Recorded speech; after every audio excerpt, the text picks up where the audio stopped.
Hi everybody, this is Aman Sharma from CNN News 18. Today I'm joined by Rohini Swamy, uh, our associate editor in Karnataka, and we are speaking about the Karnataka elections which have just been announced. And the story we are speaking today about it is the Karnataka election going to become a Narendra Modi versus a Rahul Gandhi election, an election which was so far based on state-based issues, which the Congress had been raising against the Bomai government in Karnataka.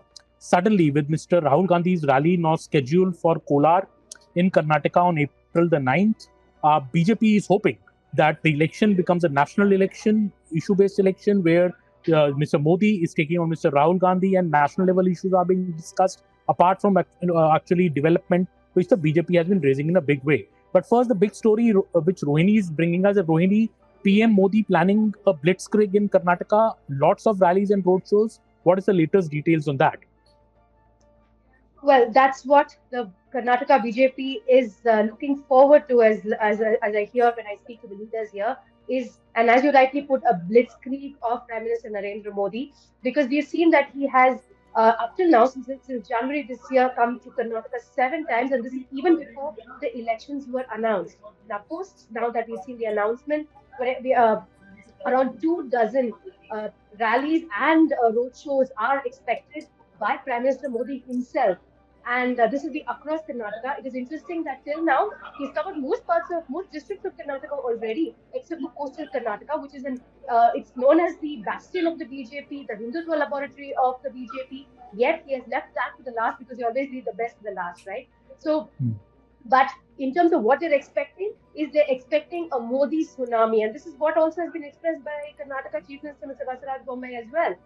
It's not, they have realized that the Karnataka government that is ruled by the BJP right now has only a certain amount of development card to show, because they have been, as of now, attacked from various sides, especially by the opposition Congress, in terms of corruption, in terms of how they've handled the reservation policies, in terms of how they have, in a way, taken decisions that have alienated the Muslim community, which is a vote bank as well in Karnataka. So a lot of issues affecting the BJP. That is, and they're hoping that Modi would come and his charisma, the Modi, like I said, tsunami would come and the wave would be created. But the question is it going to be the same? Is there a 2013? Is there a 2018 kind of wave in 2023?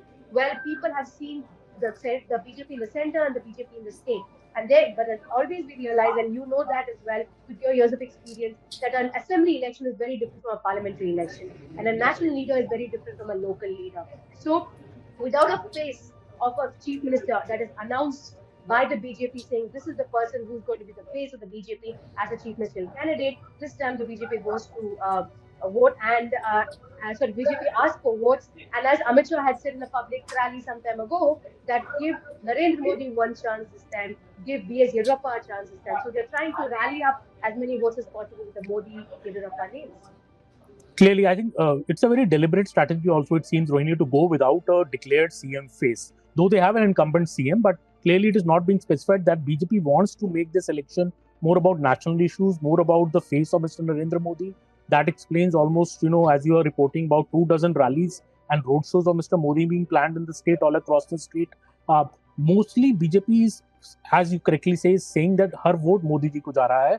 Modi ji को दिल्ली में आप उनके हाथ strengthen कीजिए. तो the Karnataka also, the double engine government development kind of a thing that BJP speaks about, and BJP is going to showcase that. But more importantly, I think also BJP planning a huge number of rallies also of BS Yediyurappa. So the former CM, though he's no longer the CM and is self-professedly retired from electoral politics, but very much still he remains the biggest draw of the BJP in the state, and the tallest Lingayat leader, a constituency which is very, very important for the BJP. So in a way, Mr. Modi and Mr. Yediyurappa, this is like a double engine campaign which the BJP is going to run in the state, isn't it?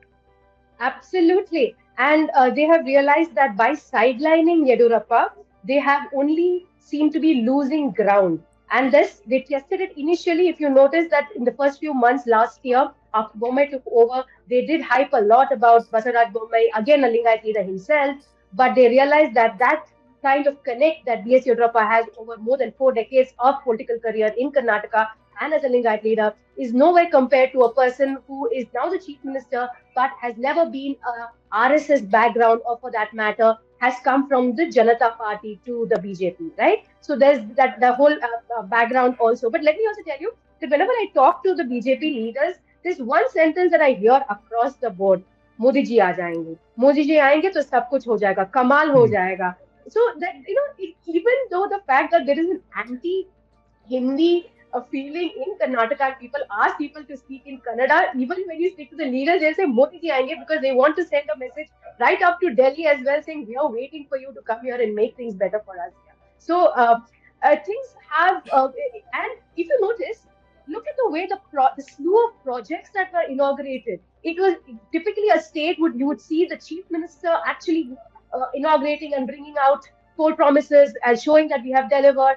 It is Prime Minister Narendra Modi since January who has inaugurated more than 41,000 crores worth of projects for Karnataka as a build-up for the elections. Clearly showing that right now the reins have been literally handed over to the central core leadership, saying you will have to help us out because right now the internal surveys in the BJP also in Karnataka are showing that they are not in a comfortable position.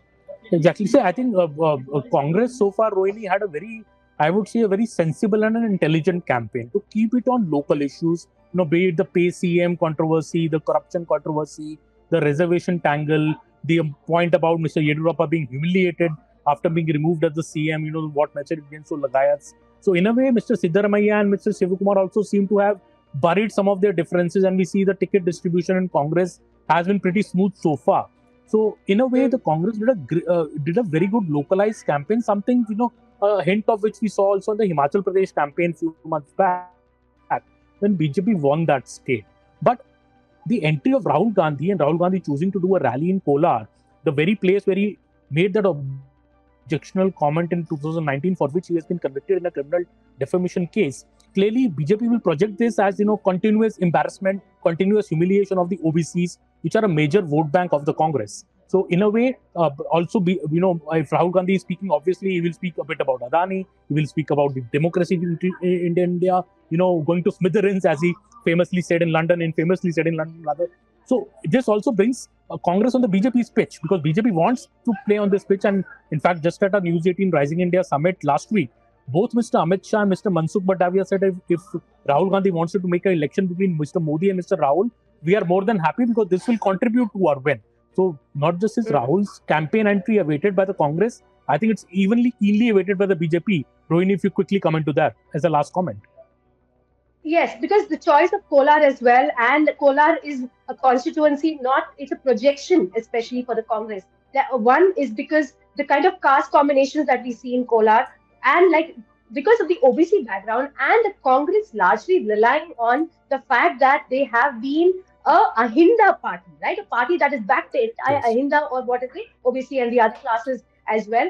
Kolar is a perfect example of a seat like that, and Rahul Gandhi choosing that particular seat also is a kind of projection to show that we are behind those people and we are there with you. Now, let me just quickly bring in, because the reservations that were also taken, the decisions on reservation that were taken by the BJP has affected the OBC and the other classes as well, right? So this is where this is going to be a very important area where the Congress is going to try and project itself. And the fact that Kolar also is one seat that Siddaramaiah is eyeing. Now, though the internal surveys of the Congress say that it's going to be a tough election for Siddaramaiah because his own former close friend, Vartu Prakash, is working against him. He has had a lot of differences with the MP of Kolar as well, which is Yediyurappa, where internally also we've seen that a lot of friction being caused, affecting the chances of that seat for the Congress. Choosing Kolar as a point of starting his public rallies for Karnataka is a message across saying the Congress is backing the entire community as a whole, and we will deliver what we promised in terms of rolling back some of the reservation decisions that have been taken. But at the same time, if I can quickly put in the whole Rahul Gandhi versus Modi fight, if it looks in Karnataka, it is largely looked also as a Tsunami versus Modi fight as well. Because here it is Rahul Gandhi is the face of the National Congress here. Siddaramaiah is the face of the Karnataka Congress here. And so Absolutely, it will be a dual fight of a double engine fight from Delhi, but against a double engine fight in Karnataka. Absolutely. Let's see. April 9th is going to be interesting with both Mr. Modi and Mr. Rahul in Karnataka. Thank you so much for joining us on CNN News 18 today.